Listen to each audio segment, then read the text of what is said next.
চুয়াডাঙ্গার দর্শনা সীমান্ত দিয়ে ১২ বাংলাদেশি নাগরিককে আনুষ্ঠানিকভাবে বিজিবির কাছে হস্তান্তর করেছে ভারতীয় সীমান্তরক্ষী বাহিনী বিএসএফ। আজ মঙ্গলবার ৯ সেপ্টেম্বর দুপুরে চুয়াডাঙ্গার মেইন পিলার ৭৬-এর শূন্যরেখায় পতাকা বৈঠকের মাধ্যমে এই হস্তান্তর প্রক্রিয়া সম্পন্ন করা হয়। হস্তান্তরকারীদের মধ্যে ৯ জন পুরুষ, ২ জন নারী ও একজন শিশু রয়েছে। বিজিবি জানায়, প্রাথমিক জিজ্ঞাসাবাদে তারা স্বীকার করেছে যে সীমান্তের বিভিন্ন পয়েন্ট দিয়ে অবৈধভাবে ভারতে প্রবেশ করে সেখানকার বিভিন্ন রাজ্যে বসবাস করছিলেন।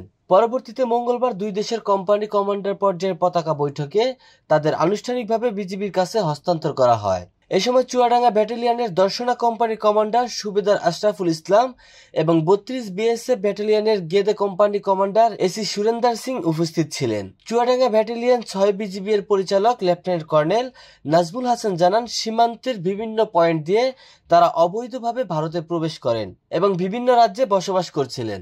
বাংলাদেশ ও ভারতের সীমান্তরক্ষী বাহিনীর পারস্পরিক সহযোগিতা ও সমন্বয়ের অংশ হিসেবে এ ধরনের পতাকা বৈঠক দুই দেশের মধ্যে আস্থা ও বন্ধুত্বপূর্ণ সম্পর্ককে আরও সুদৃঢ় করবে।